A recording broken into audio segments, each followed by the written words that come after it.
Hi hello நீங்கள் பார்த்துட்டு இருக்குது பெஸ்ட் சினிமா. நான் உங்கள் ஜாக். குபேரா மூவி 10th டே வரைக்கும் 126.52 crore கலெக்ட் பண்ணியிருந்தது. 11th டேவான நேற்று 2.2 crore கலெக்ட் பண்ணி இது வரைக்கும் 11 டேஸில் 128.72 crore கலெக்ட் பண்ணியிருக்கு. இதே 11 டேஸில் தனுஷ் ஆக்டிங்கில் ப்ரீவியஸாக ரிலீஸ் ஆன ராயன் மூவி 128.70 crore கலெக்ட் பண்ணியிருந்தது. குபேரா மூவியோட பட்ஜெட் பார்த்தோம்னா 120 crore அண்ட் ராயன் மூவியோட பட்ஜெட் 90 crore. தனுஷ் கரியரில் அதிகம் கலெக்ட் பண்ண டாப் 5 மூவிஸ் லிஸ்ட்டில் இப்போ குபேரா மூவி செகண்ட் பிளேஸ்லையும் 2025 ரிலீஸ் ஆன தமிழ் மூவிஸில் அதிகம் கலெக்ட் பண்ண டாப் 5 மூவிஸ் லிஸ்ட்டில் குபேரா 4th பொசிஷன்லேயும் இருக்குது.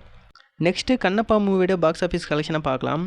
4th டேவான நேற்று 3.3 crore கலெக்ட் பண்ணி இது வரைக்கும் 4 டேஸில் 39.4 crore கலெக்ட் பண்ணியிருக்கு. இந்த மூவியோட ஓவரால் பட்ஜெட் பார்த்தோம்னா 180 crore.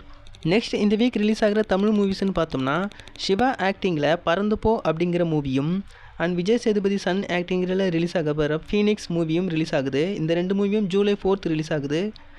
நீங்கள் இந்த 2 மூவியில் எந்த மூவிக்கு பிளான் பண்ணியிருக்கீங்கிறத கமெண்ட் பாக்ஸில் கமெண்ட் பண்ணுங்கள். ஸோ வீடியோ இதோட முடிச்சுக்கலாம். வீடியோ பிடிச்சிருந்தா வீடியோக்கு லைக் கொடுத்துருங்க.